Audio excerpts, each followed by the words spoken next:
And now let's look at the final component of DTaP, pertussis, aka whooping cough. It's a rather unique disease that requires quite a bit of show and tell in my opinion. In this one I'll be borrowing a few videos to show you what it looks like. There's no other way I'll be able to recreate a very good impression of the disease otherwise.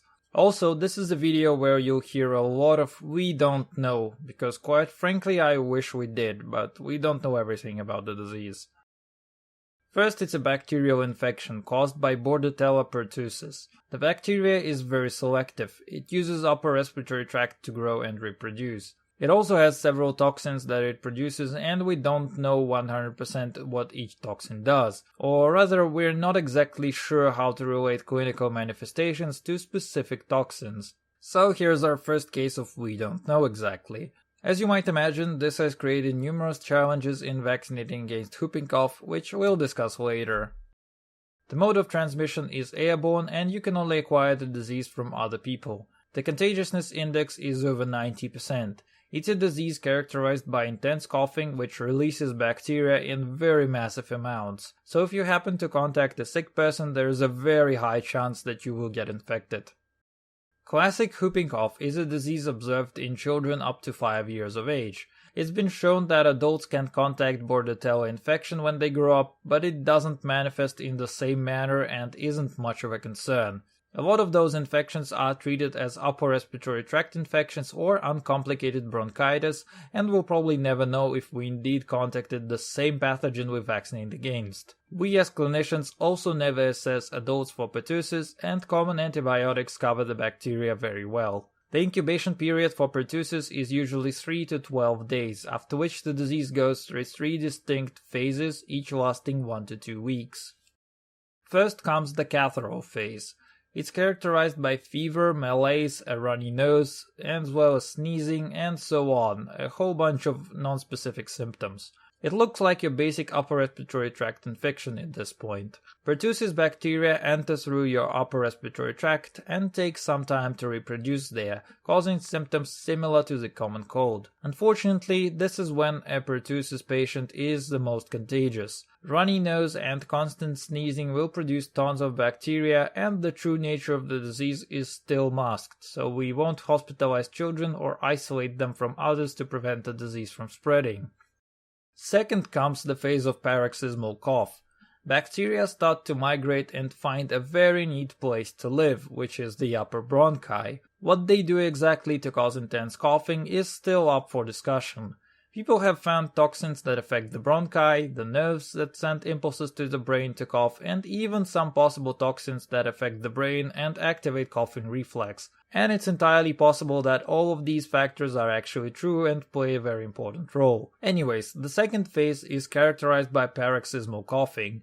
Paroxysmal means that it starts out of nowhere and drags on for a while. The child could be coughing for literal minutes. This is something I absolutely have to show you, but first let me explain what you're going to see. The cough generally starts out of nowhere. Any stressing factor can cause the child to start coughing. A loud scream or a bang on the door and any minor stimulus can make the child start coughing. It's quite common to see these patients sedated to make sure they don't start coughing. The cough can last several minutes. No joke, a child can literally spend several minutes just coughing. There are also several problems associated with it. A person can't exactly breathe while they're coughing so much. Breathing problems manifest very quickly in children too. You will see their lips turning very blue, aka cyanotic, because they're lacking oxygen. When we stop breathing, our brain also starts shutting down, because it's very sensitive to lack of oxygen. This is why people lose consciousness when they're choked. Albeit that's a different mechanism for cutting off brain's oxygen supply, the result is the same. Some children can start coughing up until they literally lose consciousness. In a way, it treats the problem because they start breathing normally, but they're also a side effect of potential brain damage. Coughing excessively will cause airway obstruction. This is another major issue, and children's airways are especially reactive and prone to constricting as well as swelling.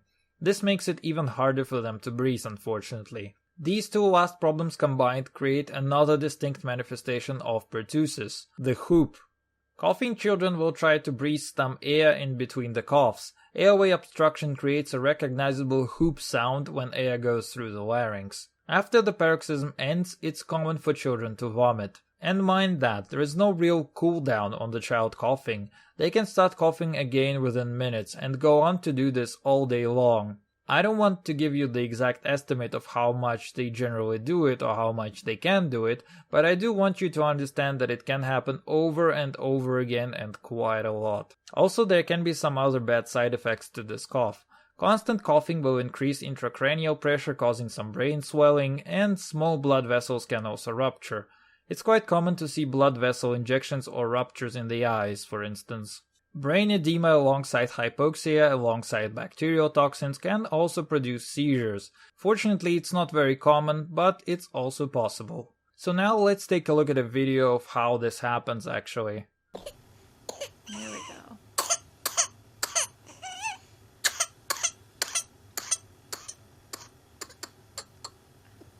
Okay. It's okay. Okay, take a breath there, honey. Come on.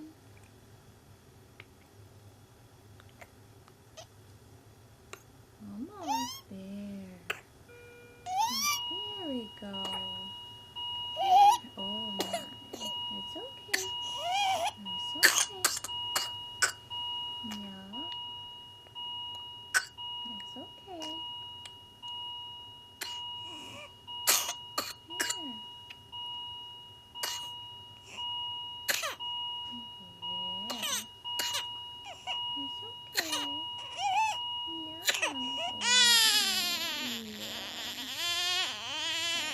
In infants younger than 6 months, cough can be substituted for episodes where they just stop breathing.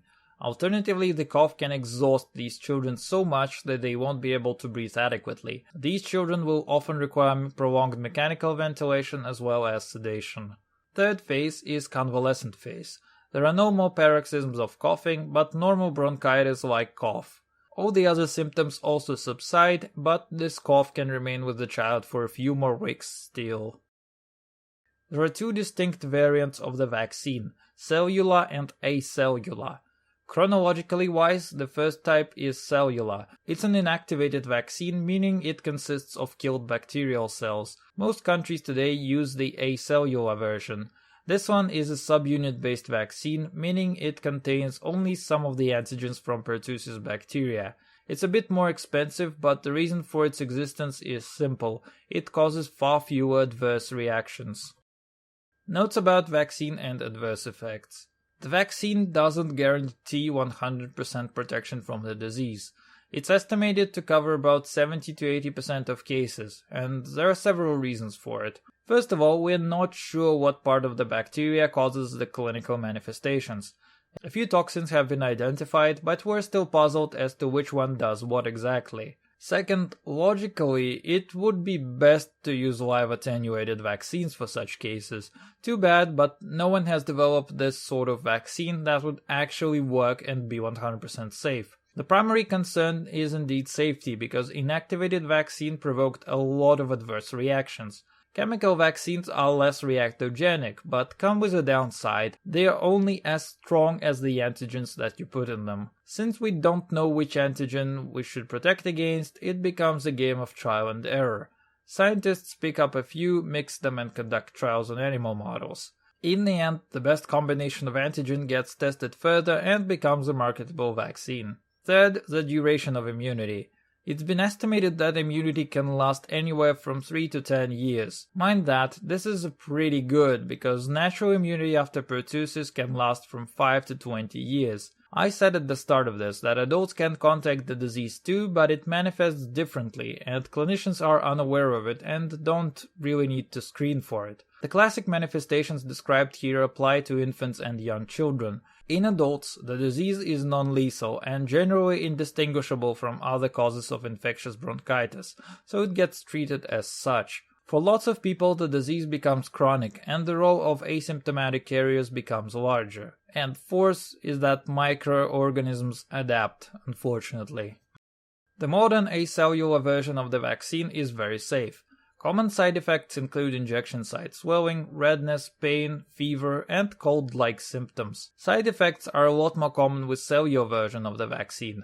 Most countries don't use it anymore for that reason. There have been some reports, however, that a cellular version of the vaccine is less effective given the factors listed above. I'm not going to make a case here for the use of cellular version over its successor, but I'd like you to realize that unfortunately neither vaccine guarantees full protection against the disease. What you do get is immunity to certain antigens, meaning that if a child does eventually contact the disease after being vaccinated, its immune system will be prepared to handle bacteria from the get-go. Clinically, this is very likely to result in a much milder form of the disease, so a vaccine is by no means wasteful.